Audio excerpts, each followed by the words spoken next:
Halo Millennials, kembali lagi di video YouTube kita hari ini. Hari ini kita akan membahas topik yang cukup meresahkan oleh Millennials belakangan ini. Saya mesti rapid nggak ya? Saya mesti swab nggak ya? Mendingan rapid atau mendingan swab? Jadi kita akan bahas di video kali ini. Stay tune ya.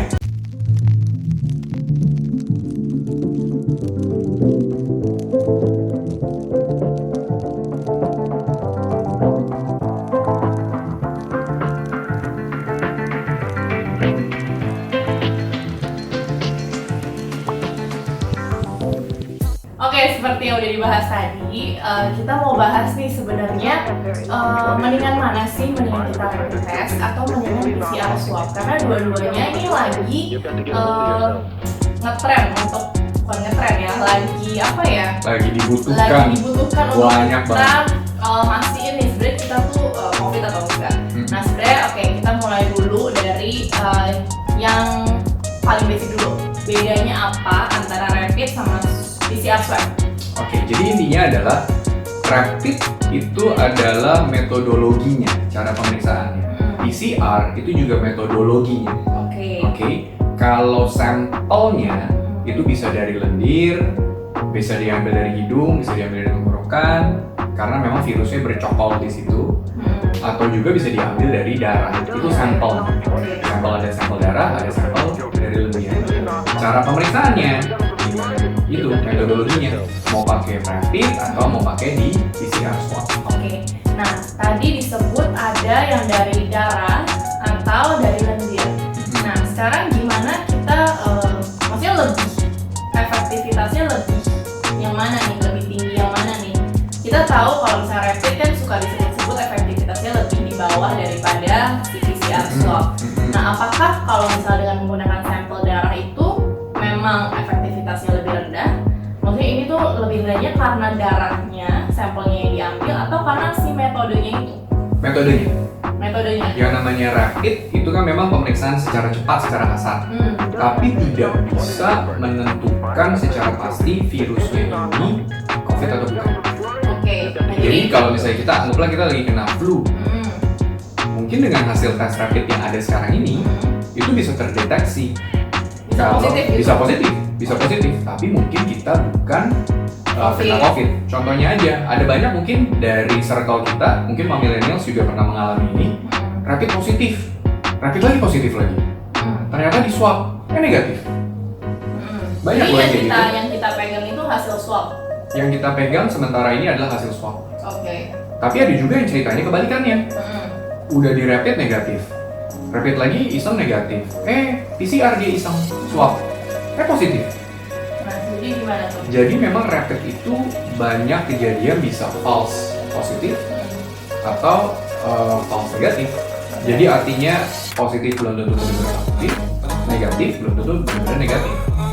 Makanya sekarang disarankan kalau misalnya memang hasil rapid testnya positif, baru kita swab. Tapi daripada bingung kayak gitu, berarti mendingan dari awal swab dong. Tergantung. Kalau misalnya memang masalahnya swab itu tidak murah. Iya benar. Rapid itu masih kurang lebih bisa dibilang harganya ribuan ya. Sekarang pemerintah kan tentuin harganya 150.000. itu 10% dari harga Iya sih, jauh rapid. banget. 10% dari harga swab, PCR swab ya maksudnya ya. Dan itu ya apa, kenyamanannya itu nggak sih? Oh iya, jauh banget. Iya kan, kalau rapid kan tinggal kayak ambil cek gula darah, tinggal dicetek gitu kan. Tapi jangan lupa rapid ada yang swab juga loh. Iya sih. Jadi balik lagi ya tadi saya ingatin. Cara mengambil sampelnya bisa pilih mau sampelnya darah atau sampelnya yang swab dari lendir. Tapi cara diperiksanya ya pilih. Ada juga yang di swab lalu diperiksainnya di rapid. Ada juga yang seperti itu. Ada juga dia mengklaim bahkan katanya yang si swab rapid itu efektivitasnya mirip-mirip dengan PCR. Tapi tentunya lagi kalau saya tidak setuju. Karena gimana pun juga rapid itu pemeriksaan secara kasar.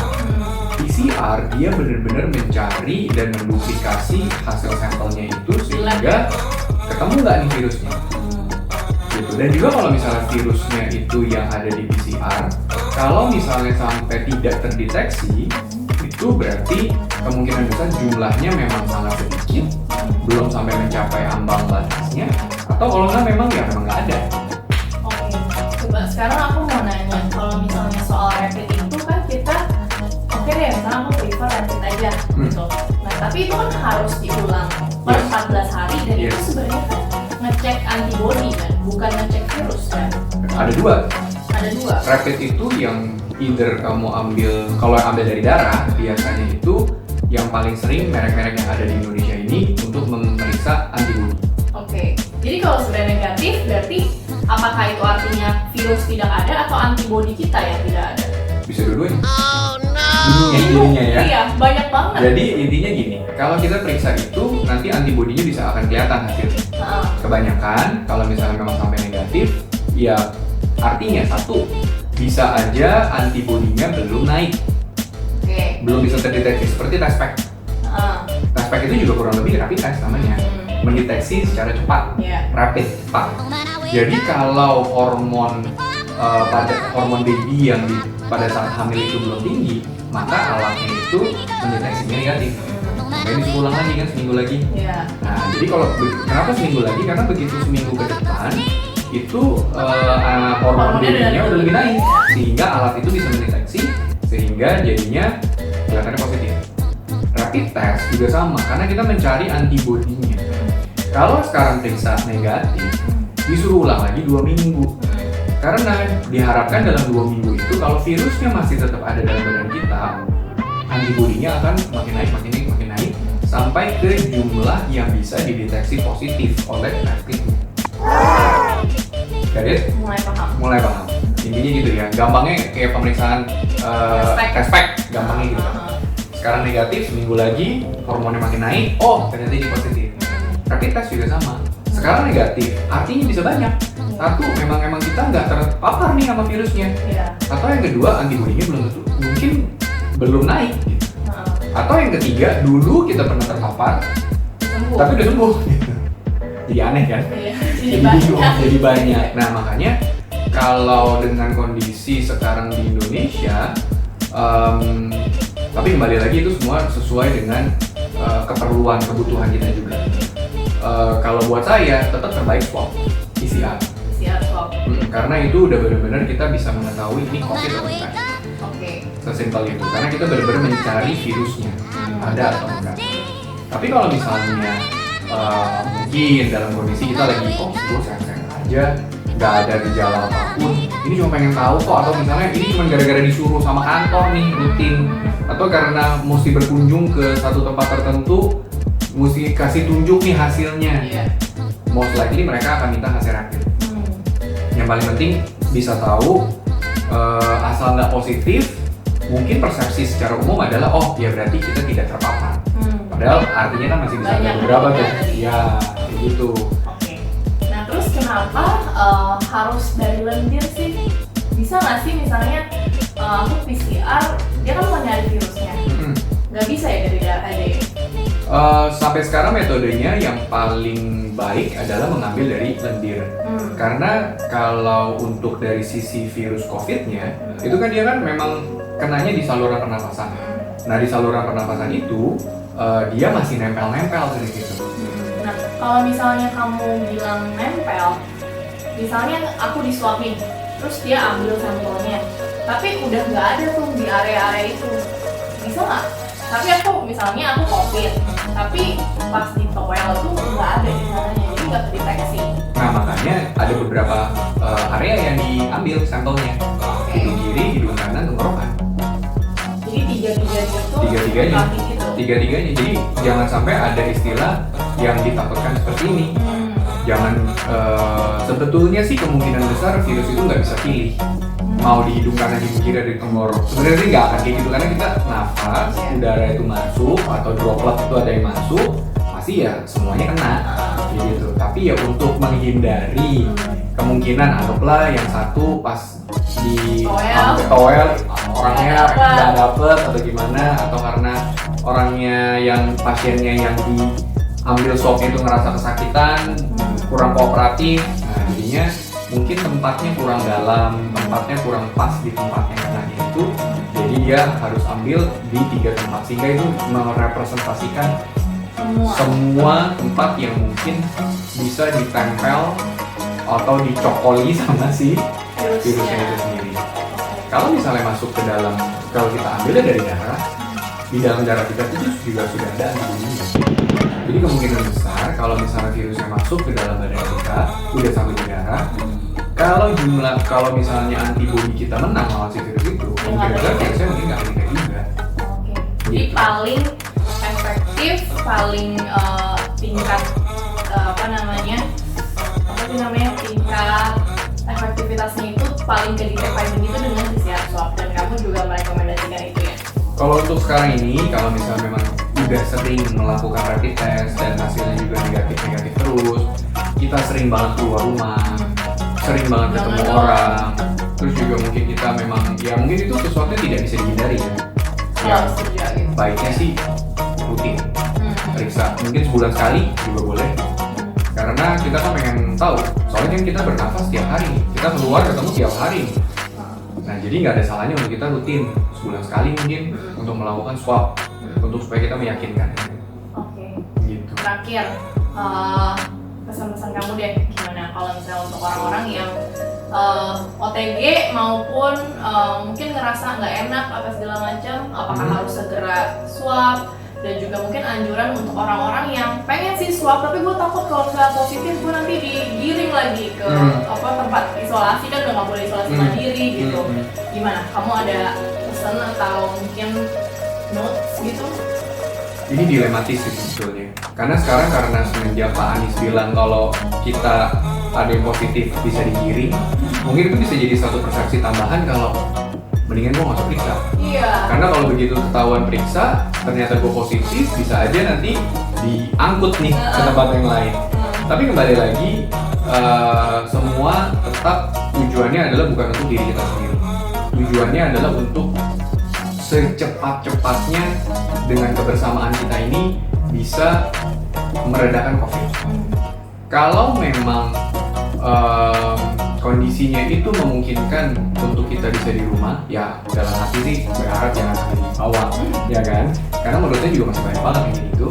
Tetaplah swab, tetaplah periksa, dan berharap saja jangan sampai diangkut. Kalau misalnya ya kita berharap hasilnya negatif lah. Iya betul, betul. Tapi kembali lagi, jangan sampai karena peraturan ini lalu kita jadi tidak melakukan pemeriksaan atau dalam arti kabur. Karena banyak banget orang-orang yang diminta untuk periksa, kabur, nggak mau periksa, ujung-ujungnya jadi OTG yang semakin cepat menularkan ke semua orang. Dan ini butuh dukungan komunitas. Jadi bukan berarti orang yang kena COVID itu lalu dia jadi aib, lalu dia itu jadi seperti virus yang berjalan-jalan gitu. Perlu diingat kita tuh juga punya antibodi yang sudah ada di dalam badan kita. Walaupun vaksinnya belum ada, tapi kita sudah punya antibodi yang sebenarnya sanggup melawan virus itu. Walaupun tidak sebaik kalau misalnya nanti sudah ada vaksin. Tapi kalau dengan kondisi sekarang ini kita masih sehat, bangun seger, nggak ada masalah, kemungkinan besar antibodi kita masih kuat. Antibodi kita masih sanggup untuk melawan semua virus-virus yang ada, baik itu COVID maupun non-COVID, ataupun kuman atau apapun yang ada di udara sana yang bisa menyerang kita. Jadi tetap lakukan jaga kesehatan sesuai dengan protokol yang sudah disarankan oleh pemerintah, mulai dari presiden sampai ke Pak RT rumah mungkin yang sudah sangat mengingatkan. Tetap pakai masker, tetap jaga jarak, tetap keluar kalau hanya perlu aja. Cuci tangan juga harus seperti itu. Dan kalau misalnya harus keluar rumah, tolong pastikan semuanya itu aman. Karena kalau misalnya keluar rumah tapi kita tidak memperhatikan protokol kesehatan seperti itu, cepat atau lambat pasti kita yang kena, dan cepat atau lambat kita yang bisa juga di karantina. Takut. Nah sama, jangan lupa kalau emang harus pergi keluar rumah, pulang-pulang harus langsung mandi, nggak boleh pokoknya langsung cuci baju apa gitu-gitu ya, nggak boleh. Seperti kita juga gitu ya. Even kalau saya pulang ke rumah karena praktek, karena memang harus seperti itu tetap berjalan, Jadi pulang ke rumah nggak pegang apapun, mandi dulu. Baju tuh ada satu tempat khusus lagi yang memang tidak dicampur dengan baju yang lain. Ya udah, itu cuci sendiri, mandi, beres, baru. Ya, bahkan tempat baju itu kita sempetin pakai alkohol supaya makin terproteksi.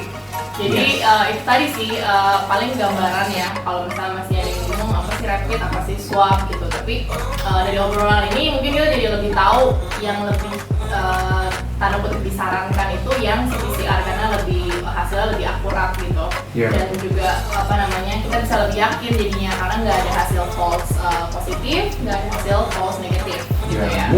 Mungkin bisa meragukan. Hasilnya swab PCR swab itu mungkin ada kategori meragukan. Biasanya itu nanti akan disuruh ulang lagi. Dalam waktu seminggu disuruh ulang lagi. Lebih kecil daripada si rapid kan.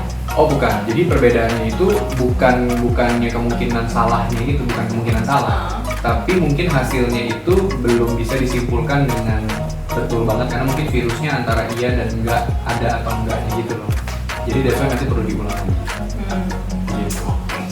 Oke, kalau gitu. Kalau Millennials ada pertanyaan lain soal rapid atau PCR swab atau mungkin udah pernah tes dua-duanya, boleh share ke kita. Nanti kita coba mau tahu juga nih gimana sih pengalaman-pengalamannya ya yang betul. udah dilakuin. Coba cerita, siapa tahu ini bisa jadi masukan untuk millennials yang lain juga. Buat kita juga. Buat kita juga. Oke, kita ketemu lagi di video berikutnya ya. Bye-bye. Bye.